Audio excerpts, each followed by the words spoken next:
I've, over the past 2 years, I've written a response or comments to Heather Cox Richardson and Rachel Maddow's Facebook posts. And what I'm doing here is just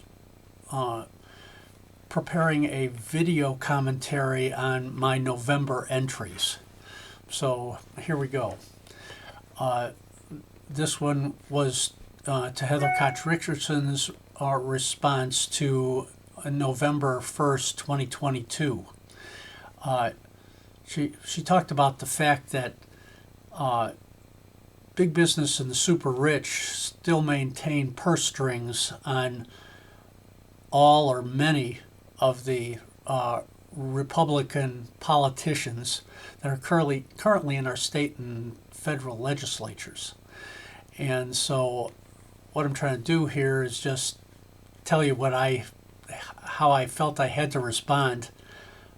This has given me some ability to voice some of my frustrations of what the Republican Party has become. I had no problem with conservative use of money. I have a big problem with what they've become in the past 2 decades. Actually, three and a half decades. Because big business and the super rich still have most of the purse strings that keep many Republican legislatures in their seats, if people start questioning our country's ability to maintain fair and respectable elections, then basically what was said was that if not the right to vote, then force and violence is what our country will default to. And basically our capitalistic democracy will become a dictatorship and a rich oligarch-run country similar to Putin's Russia or what's happened in Hungary and a number of other countries. So this is what big business and the super rich want, so they can make more money faster off our nation. And as I said, what a statement to today's political condition. I was also watching a commercial on TV about Paul Young. His political campaign commercial says that he is going to lower gas prices and taxes.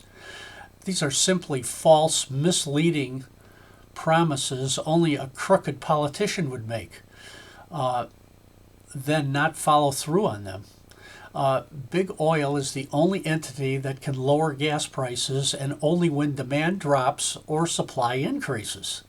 Lower taxes just prevent our nation's infrastructure from being rebuilt, and half of our nation worse off than we are from making ends meet. Except that properly funding the federal branch of our government is the only way to provide a moral compass that big business and the super rich are lacking, because with too much money and self-centered greed prevents them from having one. That is a moral compass. Our nation piles up debt only when the Republicans are in the power seats, because they only enact legislation that makes big business and the super rich richer at our nation's expense. Face it, folks, Republican politicians at the state and federal levels are self-centered, greedy, power lust-focused crooks who will tell you anything they think they want you to hear to get elected, and then continue to push the replacement of our capitalistic democracy with a dictatorship/rich oligarch-run regime whose puppet strings are being pulled by big business and the super rich. Look at the facts. For the past 35 years, when the Republicans are controlling the House, Senate, and White House, or our nation's debt increases because they pass legislation reducing taxes. basically to bribe voters to continue to vote for them, and reduce what big business and the super rich pay in taxes. This really bugs me that the Republicans are now pointing at the Democrats for being spendthrifts. When Democrats are in the power seats, they do the fiscally responsible thing and force big business and the super rich to pay more of their fair share. Not as much as we pay as a percentage, but more at least.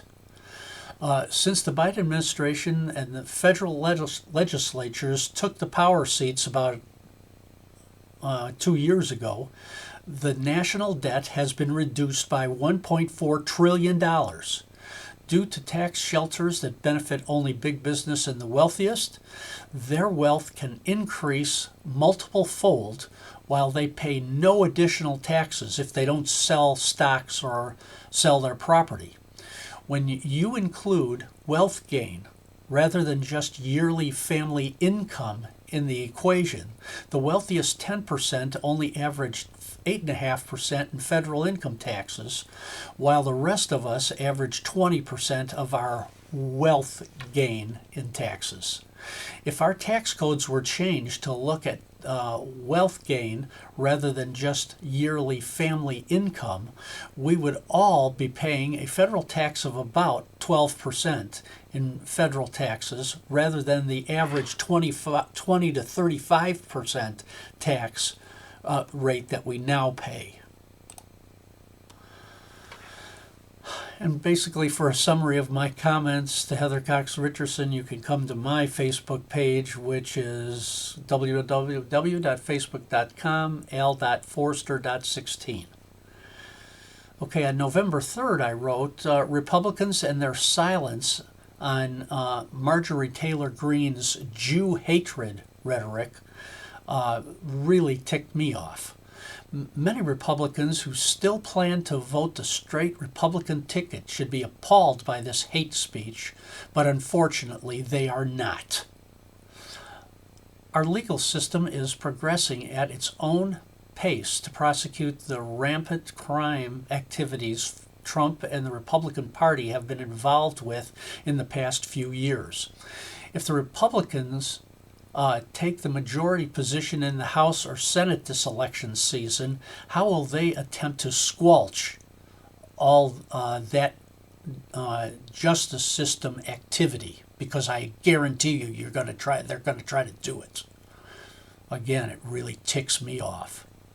Republican politicians claim that they can reduce the price of a gallon of oil is because big business oil companies through CPACs fund their campaigns and can reduce the price of gasoline or oil after Republicans get elected because they're making hand over fist. They're making money now, so making a little less to make the nation continue to vote for them is just the biggest scam I've ever seen. They know they can control these Republican puppets and can pull their puppet strings. Being prohibited from seeing which big businesses fund these CPACs that are pumping most of the money into these crooked Republican campaigns these days would be really nice, but they've blocked our ability to see that as a nation. The point is, more restrictions and required openness should be applied to CPACs.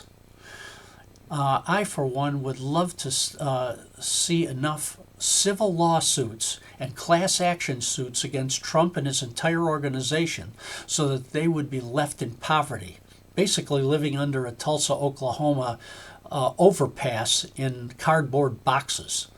Just before trying, convicting, and jailing he and his family and cronies for fraud and conspiracy to commit treason.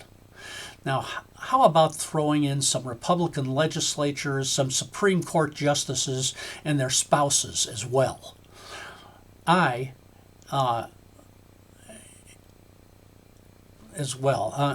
and not 1 or 2 year terms in plush resort style prisons, 10 to 20 years federal jail time.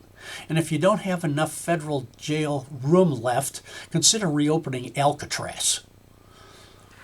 So that really got me when I saw that. Okay, so I'm thinking about backing off from my frequent comments to Heather Cox Richardson and Rachel Maddow. Many of you have at least given me thumbs up for my comments over the past 2 years. This writing has given me some relief of my frustrations about the politics that have become, what politics have become in our country. But I feel the need to summarize where I stand just one more time. Over the past 40 years, I have seen the Republican Party financially conservative stance, which I respect, degrade into a neo-Nazi, racist, authoritarian, cult-generating party of self-centered greed, a lust for uncontrolled power over others, replacing negotiation with obstructionism, and replacing debate over issues with avoidance of issues. Their Confederate mindset, which pushes hate for the rule of law, Democrats, and minorities, is sickening to me. Using Christianity to foster hate and as a way of taking away people's freedoms is disgusting. During the COVID-19 epidemic, using freedom of choice to convince people not to wear masks or get vaccinated was crazy. Thinking that it is their right to judge how God wired other people, and using Supreme Court rulings to take away people's freedom to choose how to control their bodies, or pushing gun proliferation legislation to put people in fear of a threat of violence if they do not comply, was simply fascist and un-American. Unfortunately, many others are okay with that. Their current desire to replace our capitalistic democracy with a dictatorship / rich oligarch-run regime is unacceptable, at least to me. I have committed I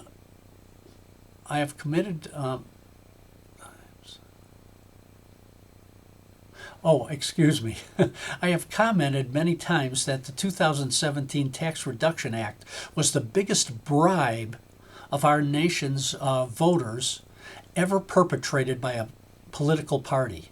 It reduces the federal budget by approximately $3.5 trillion over the last 5 years.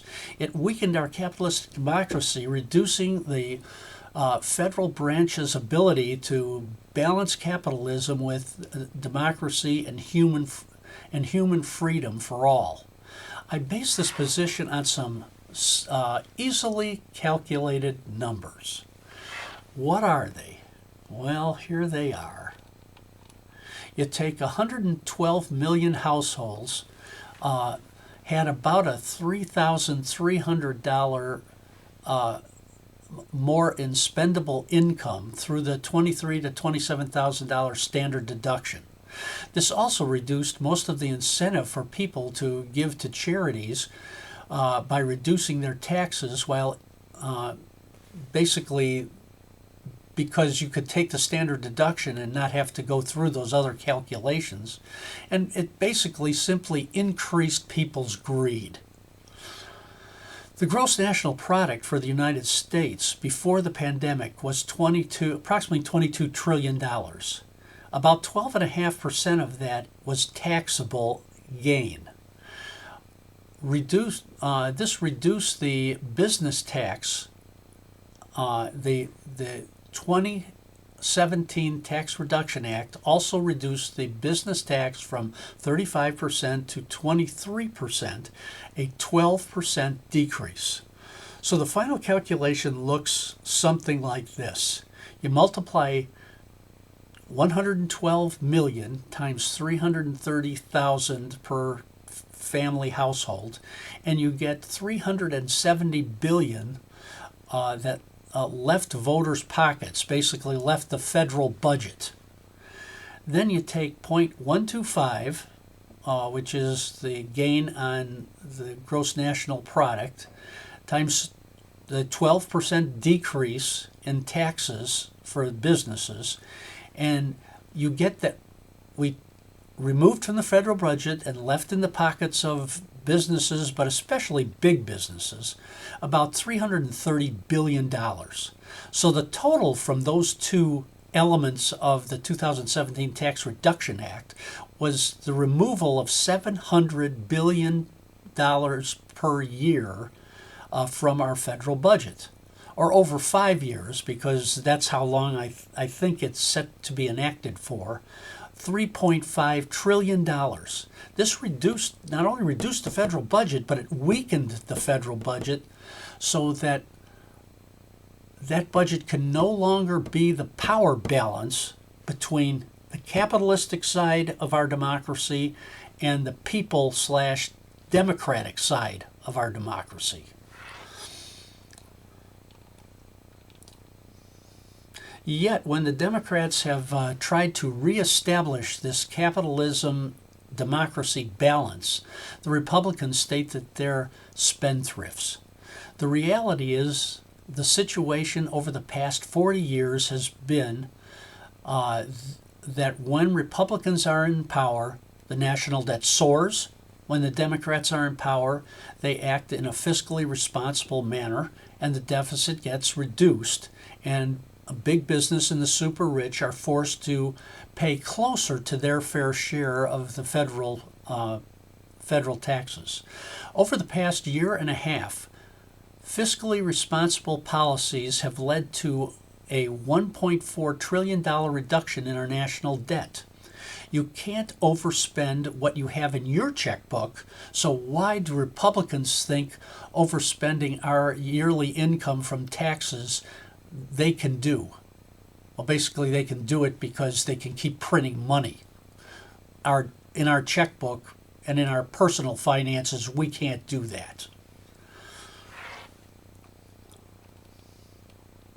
So November 5th, the bottom line to me is that the Republican Party has become a fascist, racist, authoritarian, neo-Nazi, cult-generating party of self-centered, greed-focused, power-hungry individuals who bribe the nation to continue voting for them with the $23,000 standard deduction part of the 2017 Tax Reduction Act. The act moved $3.5 trillion from the federal budget over 5 years.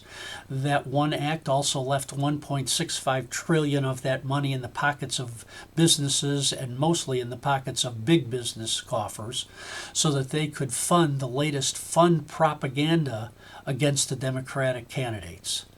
Now, when the Democrats have enacted legislation that solves nationwide problems, but have not put more money in the pockets of big business and the super rich, they cry foul.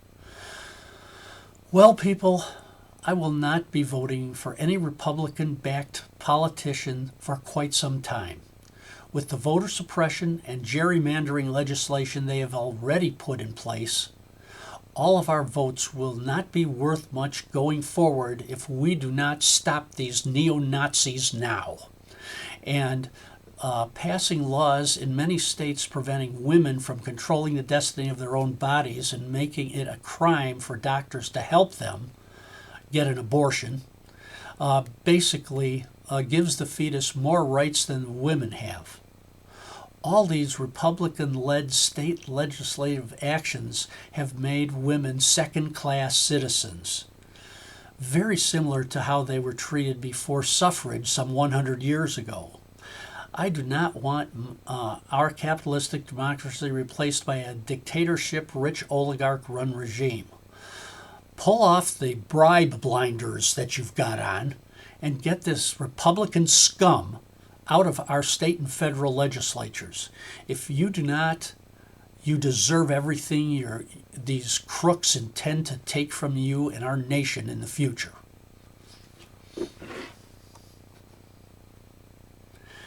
There's also another point I want to make. People seem to think that giving the fetus more rights than women have is fair because the fetus doesn't have a choice in the matter. And I think you're falling back on 2,000-year-old concepts. Jesus would have pushed for every family to have as many children as they could have because there was no medical treatment for plagues and pestilence that could kill off 3/4 to 90% of a family. Basically, if he didn't push those kinds of concepts back 2,000 years ago, the human race might have gone extinct. But today is much different. I'm sick of this stuff that we have to go back to the way things were originally passed.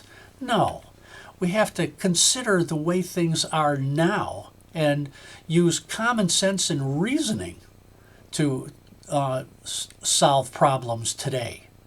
Not go back to some Confederate mindset from 200 years ago or 150 years ago. That's ridiculous. Okay, I can get off my comments now and continue. On November 6th, I wrote, I was wrong.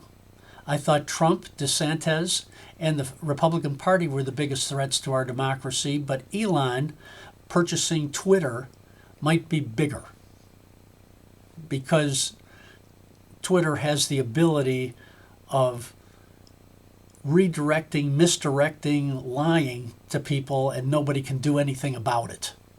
And that's pretty sickening. And I point out again, the more money you have, the more control you have over people's destinies because you're their leader, their boss, just means that you've lost your moral compass. You have no concept of what it is to be able to live for some people. Okay.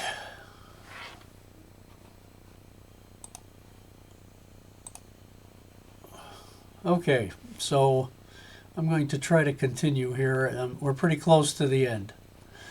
The way Republicans stay in office is to keep increasing the national debt, basically continuing to give tax cuts by authorizing the printing of more money.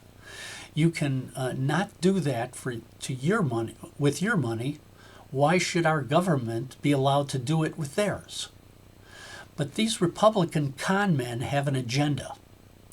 Replacing our capitalistic democracy with a dictatorship, rich oligarch-run regime with enough gerrymandering and voter suppression legislation and casting doubt on the validity of our voting system until we, the people, have no way back to our democracy.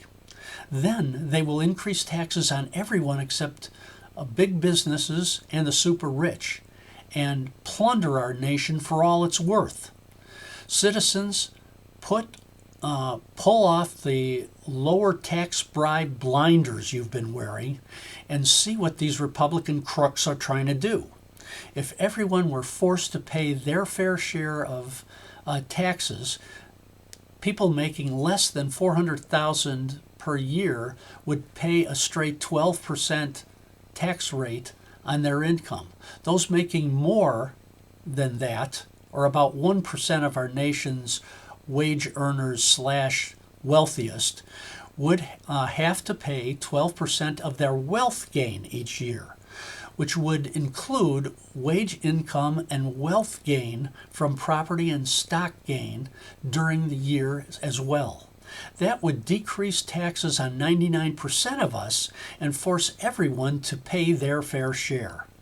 As a side note here, if Elon Musk would have paid $18 billion in taxes in 2021 rather than the $12 billion he actually paid, because his gains on stock options that he had in Tesla and a number of other companies would have been taxed rather than him paying nothing on those gains. That might have made it more difficult to buy Twitter which might have been a good thing. Finally, the 7th of October, which is about the last day I've made a comment to Heather Cox Richardson or Rachel Maddow. For years, the Republican Party have enticed people to vote for them by reducing taxes by passing deficit spending legislation. The 2017 Tax Reduction Act also had a sinister bribe attached. It asked people to look the other way as $330 billion per year, $1.65 trillion over 5 years, was left in the pockets of businesses, most of that amount in big businesses. Add to that the $3,300 deduction in personal income tax that act left in the pockets of 114 million households each year, caused by the 23 to 27,000 standard deduction, depending on if you were over 65 or under 65. Thus reducing the federal tax by $3.5 trillion over the past 5 years. The act also was a bribe, asking people to ignore Republican gerrymandering, voter suppression, and unlimited pro-AR-15 style assault weapon ownership regulations to be passed in many Republican-run states.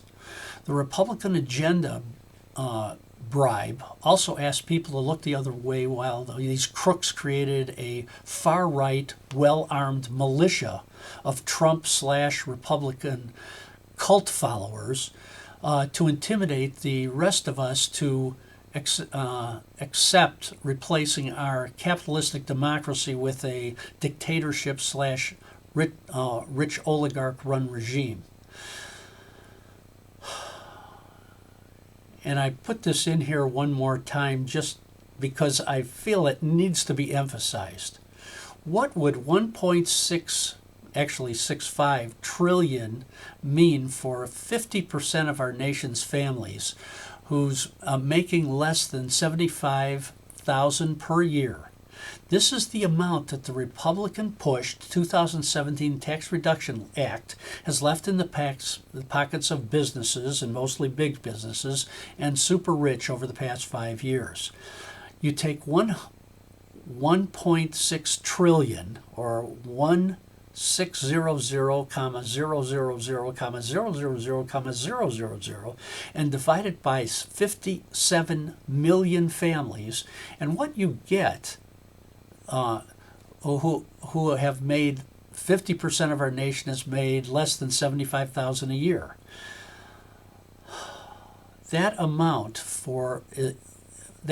to $5,600 per year, or $28,000 over 5 years, that would have helped those families weather COVID and the current inflation issues. The USA citizens start putting the blame for our current problems where it really belongs, on the Republican agenda and the Republican obstructionism, not on the Democrats who have just simply attempted to solve some of our nation's problems. So that's how I feel, and that's all I have to say today, which is Monday, the 7th of November, 2022. Have a good day, folks.